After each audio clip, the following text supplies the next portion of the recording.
ഇന്ന് നമ്മൾ പഠിക്കാൻ പോകുന്നത് 3ാം ക്ലാസ്സിലെ കേരള പാഠാവലി യൂണിറ്റ് 6 ഒത്തുപിടിച്ചോളിൻ എന്ന പാഠഭാഗമാണ്. പാഠത്തിലേക്ക് കടക്കുന്നതിന് മുമ്പ് ചാനൽ ആദ്യമായി കാണുന്നവരാണെങ്കിൽ ലൈക്ക് ചെയ്തും ഷെയർ ചെയ്തും സബ്സ്ക്രൈബ് ചെയ്തും സപ്പോർട്ട് ചെയ്യണേ. പാഠഭാഗം ശ്രദ്ധിച്ചോളൂ. ഒത്തുപിടിച്ചോളിൻ. ഒത്തുപിടിച്ചോളിൻ നമ്മൾ ഒന്നായി നിന്നോളിൻ, അക്കരെ ഇക്കരെയെല്ലാം നോക്കി കണ്ടുവളർന്നോളിൻ. ഓലെ ഞാലിക്കിളിയോടൊപ്പം ഒത്തു പറന്നോളിൻ, ഒത്തിരി കാര്യം ഓർത്തു നടന്നോളിൻ. മാനം നോക്കി സഞ്ചാരത്തിനു തയ്യാറാണെങ്കിൽ, മാനത്തെ തര നക്ഷത്രങ്ങൾ എണ്ണിപ്പോന്നോളിൻ. മാനത്തോളം വലുതാവാനൊന്നായി നിന്നോളിൻ, മാനവരൊന്ന് നാം ഇന്നൊന്ന് പാടി നടന്നോളിൻ.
നമുക്കിനി അടുത്ത പാഠം പഠിക്കാം.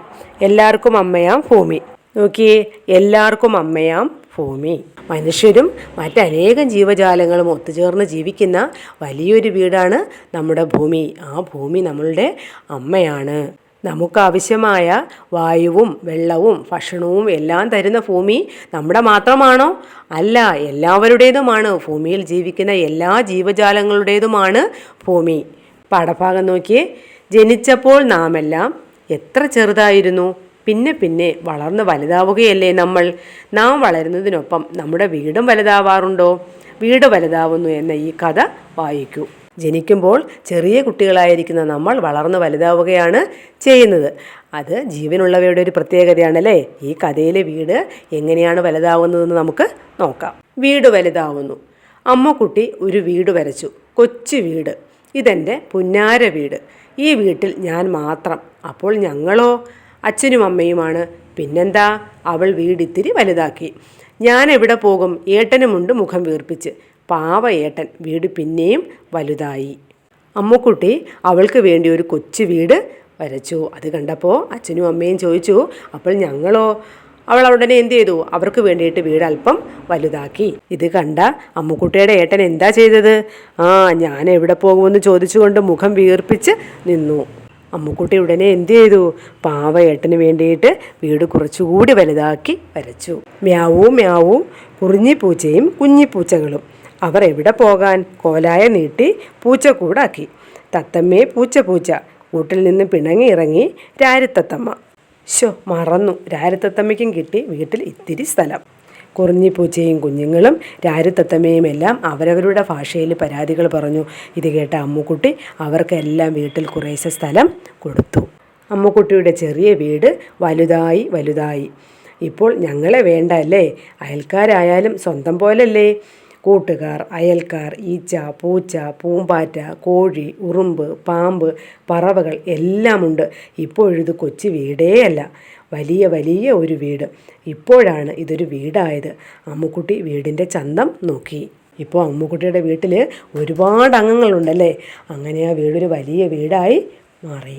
അതുകൊണ്ട് അവിടെയുള്ളവരാരും അല്പം പോലും മഴ നനഞ്ഞതേ ഇല്ല. ബാക്കി നോക്കിയേ. എൻ്റെ വീടല്ല, നമ്മുടെ വീട്, അമ്മുക്കുട്ടി തിരുത്തി. അവരെല്ലാം ചേർന്ന് ആടിപ്പാടി അവളും അവർക്കൊപ്പം കൂടി. വീട് വരച്ചപ്പോൾ അമ്മുക്കുട്ടി എന്താ പറഞ്ഞത്? ഇതെൻ്റെ പുന്നാര വീട്, ഈ വീട്ടിൽ ഞാൻ മാത്രം എന്നായിരുന്നു അമ്മുക്കുട്ടി പറഞ്ഞതല്ലേ. എൻ്റെ വീടല്ല, നമ്മുടെ വീടെന്ന് അമ്മുക്കുട്ടി അതിനെ തിരുത്തി പറഞ്ഞു. എല്ലാവരും കൂടെ ചേർന്ന് എന്താ മക്കളെ പാടിയത്? അമ്മുക്കുട്ടി ഒരു നല്ല മോള്, നമ്മുടെ വീടൊരു നല്ല വീട്. ഡോക്ടർ കെ ശ്രീകുമാർ എഴുതിയ കഥയാണ് വീട് വലുതാവുന്നു എന്ന ഈ പാഠഭാഗം.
നമുക്ക് അടുത്ത പാഠം പഠിക്കാം. ഭൂമി എല്ലാ ജീവികളുടേതുമാണ്. എന്നാൽ ഭൂമിയിൽ ഓരോരുത്തർക്കും അവരുടേതായ വാസസ്ഥലവും ഉണ്ട്. സ്വന്തം ഇടം നഷ്ടപ്പെട്ട ഒരു ചങ്ങാതിയുടെ കഥ വായിക്കൂ. പാഠഭാഗം നോക്കിയേ. വീട്ടിൽ പോണം. വൈകുന്നേരമായാൽ കുളത്തിൻ്റെ കരയിൽ ആരും ഉണ്ടാവില്ല. സ്കൂൾ വിട്ടു വന്നാൽ ശൈല എന്നും കുളക്കടവിൽ വന്നിരിക്കുന്നത് പതിവാണ്.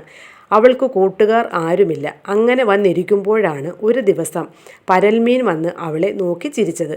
പിന്നെ അത് പതിവായി. ശൈല പരൽമീനിനോട് സ്കൂൾ വിശേഷങ്ങളും വീട്ടുവിശേഷങ്ങളുമെല്ലാം പങ്കുവയ്ക്കും. തിന്നാൻ കിട്ടിയതിൽ ഒരു പങ്ക് പരലിനു വേണ്ടി അവൾ പാത്തുവെച്ച് കൊണ്ടുവന്ന് കൊടുക്കും. അങ്ങനെ ശൈലയുടെ തീറ്റ സാധനങ്ങൾ തിന്നും നാട്ടുവിശേഷങ്ങൾ കേട്ടും അവർ വലിയ കൂട്ടായി. ഒരു ദിവസം പോലും അവർക്ക് പരസ്പരം കാണാതിരിക്കാൻ കഴിയാതായി. പരലിനെ വിട്ട് ശൈല എങ്ങും പോവില്ല, വിരുന്നിനു പോലും. വൈകുന്നേരമായാൽ ശൈലയുടെ വിശേഷങ്ങൾ കേൾക്കാൻ പരൽ കാത്തുകിടക്കുന്നത് പതിവായി. അവളുടെ വർത്തമാനങ്ങൾ പരലിന് മനസ്സിലായിരുന്നതുപോലെ പരലിൻ്റെ ചുണ്ടനക്കങ്ങൾ ശൈലയ്ക്കും മനസ്സിലാവുമായിരുന്നു. തൻ്റെ വീട് കാണണമെന്ന പരലിൻ്റെ മോഹം അങ്ങനെയാണ് ശൈല തിരിച്ചറിഞ്ഞത്. ഒരു നാൾ പരലിൻ്റെ നിർബന്ധത്തിന് വഴങ്ങി ശൈല അവളെ ഒരു കുപ്പിയിലാക്കി വീട്ടിലെ ജനൽപ്പടിയിൽ ഒളിപ്പിച്ചു വച്ചു. പരൽ അവിടെ ഇരുന്ന് ശൈലയുടെ വീട്ടുവിശേഷങ്ങൾ കണ്ടു. അവളുടെ അമ്മയെ കണ്ടു, അച്ഛൻ്റെ തമാശകൾ കേട്ടു, ടി വിയിലെ പാട്ടും കളിയും കണ്ടു, അവളുടെ കളിപ്പാട്ടങ്ങൾ കണ്ടു, ഉടുപ്പുകൾ, വളകൾ, പൊട്ടുകൾ എല്ലാം കുപ്പിയിൽ കിടന്ന് കണ്ടു. അത്താഴം കഴിക്കുന്ന നേരത്ത് ആരും കാണാതെ 1-2 വറ്റുകൾ ശൈല വിരുന്നുകാരിക്ക് കുപ്പിയിൽ വിളമ്പി. പരൽ അതു സന്തോഷത്തോടെ കഴിച്ചു. വീട്ടിലെ കളിതമാശകളെല്ലാം കണ്ട് പരലിൻ്റെ മനം നിറഞ്ഞു. കിടക്കുന്നതിന് മുമ്പ് ശൈല വന്ന് ഗുഡ് നൈറ്റ് പറഞ്ഞു. അല്പനേരം കഴിഞ്ഞപ്പോൾ വീട്ടിലെ വിളക്കുകളെല്ലാം അണഞ്ഞു. എല്ലാവരും ഉറക്കത്തിലായിരുന്ന സമയത്താണ് ഒട്ടും പരിചയമില്ലാത്ത ഒരു ശബ്ദം കേട്ട് വീട് ഞെട്ടിയത്. വീട്ടിലെ വിളക്കുകളെല്ലാം തെളിഞ്ഞു. പതിവില്ലാതെ ശൈലയും ഉണർന്നു. അച്ഛനും അമ്മയും എത്ര തിരഞ്ഞിട്ടും ശബ്ദം എവിടുന്നാണെന്ന് കണ്ടെത്താനായില്ല. പക്ഷേ പരലിൻ്റെ അടുത്ത് ചെന്ന ശൈലയോട് അവൾ കരഞ്ഞു പറഞ്ഞു, എനിക്കെൻ്റെ വീട്ടിൽ പോണം. എം. കൃഷ്ണദാസ്, വീട്ടുകഥകൾ.